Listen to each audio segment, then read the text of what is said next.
દર્શક મિત્રો નમસ્કાર. બાયસેગના ઇતિહાસ વિશે કાર્યક્રમમાં આપ સૌનું હાર્દિક સ્વાગત છે.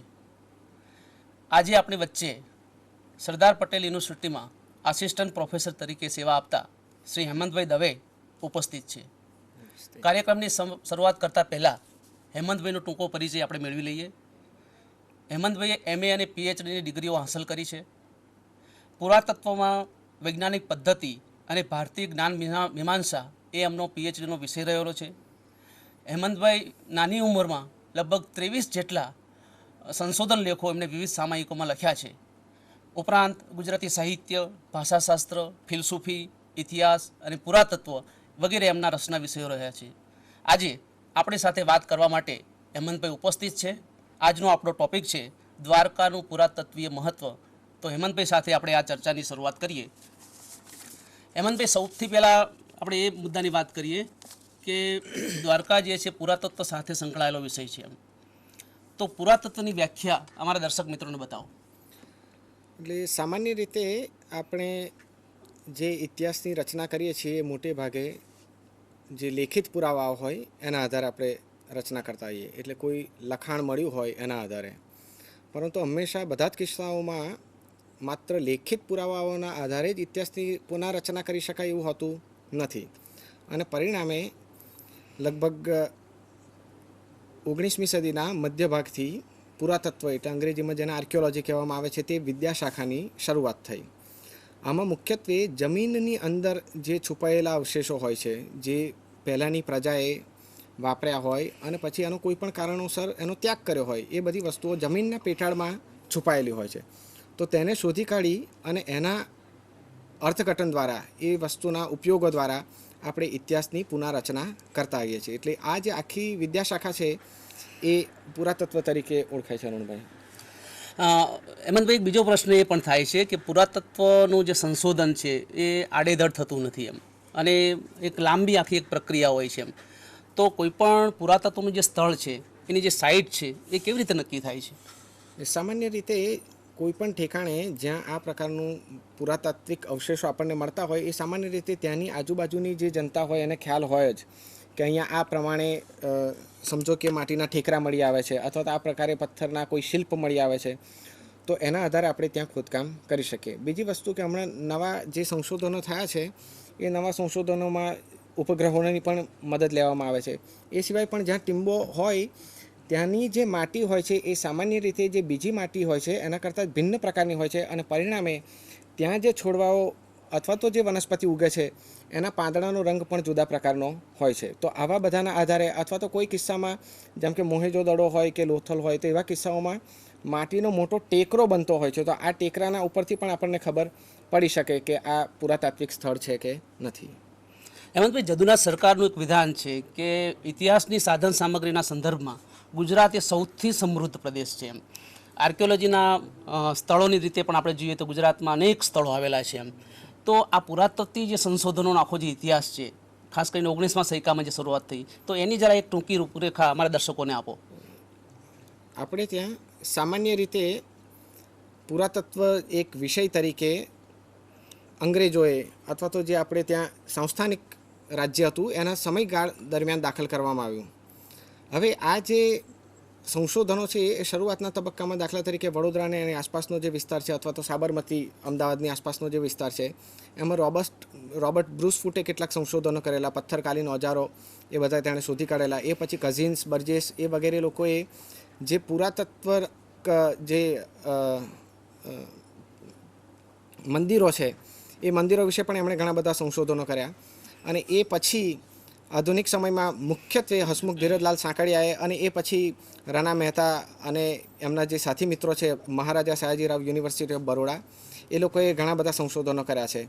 તો એ બધા સંશોધનોને કારણે ગુજરાતનો લેખન કલા વિકસી એ પહેલાંનો ઘણો બધો ઇતિહાસ આપણી પાસે આવ્યો છે. તો એ એક આપણી મોટી ગુજરાતની ઉપલબ્ધિ કહી શકાય. હેમંતભાઈ, આપણે લેખન કળાના વિકાસ પહેલાંનો જે ઇતિહાસ છે એ ઇતિહાસને જાણવા માટે પુરાતત્વના અવશેષો આપણને કામ લાગે છે એમ. તો એમાં કેટલો જૂનો ઇતિહાસ પ્રાપ્ત થાય છે આપણને? જૂનો ઇતિહાસ તો માણસ જ્યારે પથ્થરના ઓજારોનો ઉપયોગ કરતો હતો ત્યાં સુધીના ઇતિહાસ આપણે ખેંચી લઈ જઈ શકીએ છીએ.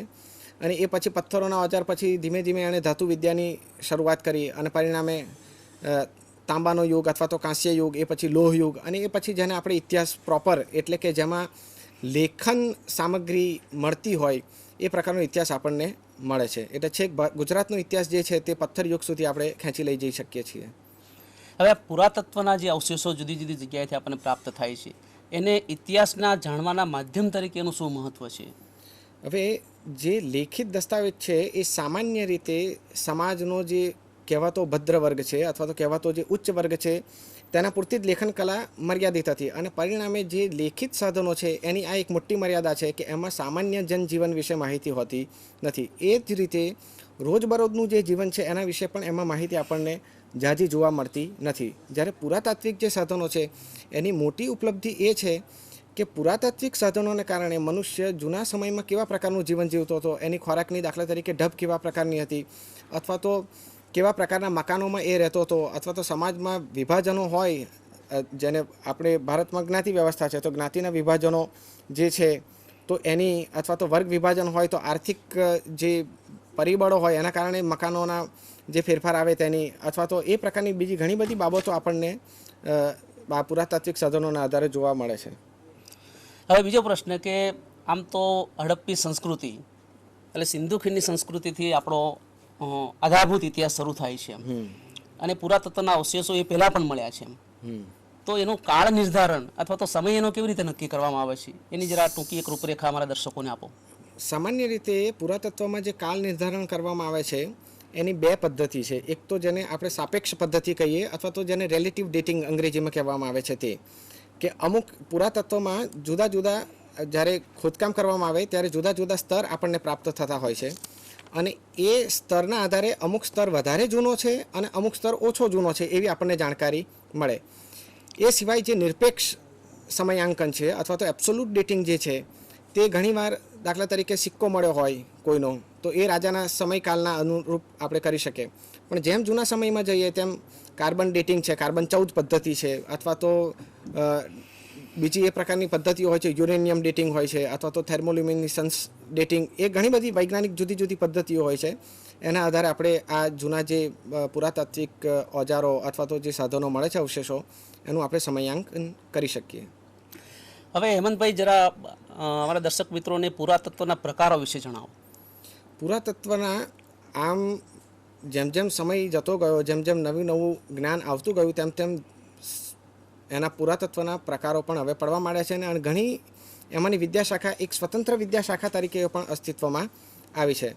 દાખલા તરીકે પુરાતત્વમાં એક તો પ્રી હિસ્ટોરિક આર્કિયોલોજી એટલે કે જેમાં લેખન કલાની શરૂઆત થઈ નહોતી એ પહેલાંનું પુરાતત્વ, અને બીજું જે છે તે હિસ્ટોરિકલ આર્કિયોલોજી.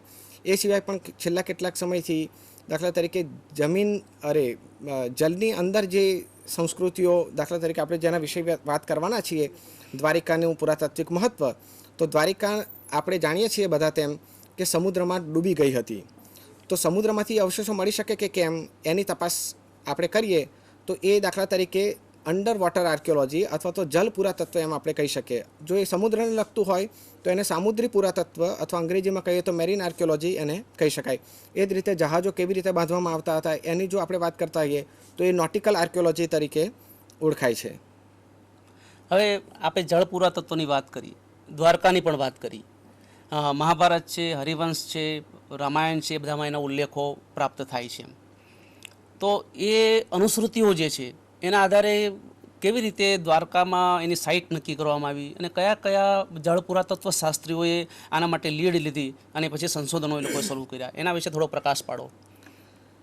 હવે આપણે બધા જ જાણીએ છીએ કે આપણા સમાજમાં જુદા જુદા પ્રકારની કિંવદંતીઓ અથવા તો અનુશ્રુતિઓ અથવા તો દંતકથાઓ ચાલતી હોય છે. દાખલા તરીકે શ્રી કૃષ્ણ દ્વારિકામાં રહેતા હતા, એ એમનું રાજધાની હતી, અને એમના ગમન પછી એ રાજધાની દ્વારિકા સમુદ્રમાં ડૂબી ગઈ. હવે આપણે જાણીએ છીએ તેમ મહાભારતમાં અને બીજે બધે ઠેકાણે ઉલ્લેખો જોવા મળે છે કે શ્રી કૃષ્ણ મૂળે મથુરાના હતા અને ત્યાંથી એ દ્વારિકા આવીને વસ્યા. હવે અત્યારે જેને આપણે દ્વારિકા કહીએ છીએ એ જામનગર પાસે આવેલી છે સમુદ્ર કિનારે, પણ આ જ કૃષ્ણની દ્વારિકા છે કે કેમ એવું નિશ્ચિતતાથી આપણે કહી શકતા નથી, કારણ કે દ્વારિકા માટેના ઘણા બધા બીજા સ્થળો એવા છે કે જે પોતાની ઉમેદવારી નોંધાવતા હોય. દાખલા તરીકે કોડીનાર પાસે પણ દ્વારિકા છે એમ કહેવામાં આવે છે, અથવા તો માધવપુર ઘેડ પાસે મૂળ દ્વારિકા છે એમ પણ કહેવામાં આવે છે, અથવા તો જે આપણી જામનગરમાં દ્વારિકા છે તે પણ દ્વારિકા માટેનું એક સક્ષમ ઉમેદવાર છે. કેટલાક વિદ્વાનોના મતે અફઘાનિસ્તાનનો જે પ્રદેશ છે ત્યાં પણ એક દ્વારિકા નામનું જૂના સમયમાં સ્થળ હતું. એટલે આમાંથી કઈ મૂળ દ્વારિકા એ આપણે ચોક્કસ રીતે કહી શકતા નથી, અને એટલા માટે પુરાતત્વ એક વિદ્યાશાખા તરીકે મૂળ દ્વારિકા કઈ હતી તેની શોધ માટે આપણને મદદરૂપ થઈ શકે તેમ છે. હવે આપણે કહ્યું કે હસમુખ સાંકળિયા એમણે આ દ્વારકાના સંશોધનની શરૂઆત કરી અને પાછળથી એને વધારે સાયન્ટિફિક રીતે SR રાવે એના વિશે સંશોધનો કર્યા. તો એ બંનેના દ્વારકા વિશેના જે સંશોધનો છે અથવા તો એના ઇતિહાસ વિશેના જે સંશોધનો છે એના જરા મતમતાંતરો વિશે આપ કંઈક પ્રકાશ પાડો. હવે જે હસમુખ ધીરજલાલ સાંકળિયાએ કામ કર્યું અથવા તો એમના પછી SR રાવે જે કામ કર્યું એના મૂળ તો એક પુરાતત્વ એક વિદ્યાશાખા તરીકે આપણે ત્યાં પશ્ચિમમાંથી આવી, મુખ્યત્વે અંગ્રેજોએ આપણે ત્યાં દાખલ કરી. હવે હું માનું છું ત્યાં સુધી મોટાભાગના દર્શક મિત્રોએ ટ્રોય નામની જે હોલિવૂડની પ્રખ્યાત ફિલ્મ છે તે કદાચ જોઈ હશે. હવે ટ્રોયના આપણને વર્ણનો જે ઇલિયડ અને ઓડિસી નામના જે બે મહાકાવ્યો છે, જેવા મહાકાવ્યો આપણે ત્યાં રામાયણ અને મહાભારત છે તે પ્રમાણે ગ્રીસમાં ઇલિયડ અને ઓડિસી નામના બે મહાકાવ્યો છે. આ મહાકાવ્યોમાં જે વર્ણન મળે છે તે ખરેખર સાચું છે કે કેમ તેની તપાસ કરવા માટે એક જર્મન વેપારી જેનું નામ હાઇનરીશ શ્લીમાન હતું તેણે ત્યાં ખોદકામો કર્યા. અલબત્ત આ ખોદકામોમાં એણે ઘણી બધી મુશ્કેલીઓનો સામનો પણ કર્યો અને ઘણે ઠેકાણે ખોટા અર્થઘટનો પણ કર્યા છે, પણ એના આધારે સાહિત્યમાં અથવા તો જે અનુશ્રુતિ છે અથવા તો દંતકથાઓ છે અથવા તો એ પ્રકારની જન સમાજમાં જે વ્યાપક મિથ અંગ્રેજીમાં જેને કહેવાય, તો એ બાબત સાચી છે કે ખોટી એની તપાસ પુરાતત્વના માધ્યમે પણ આપણે કરી શકીએ.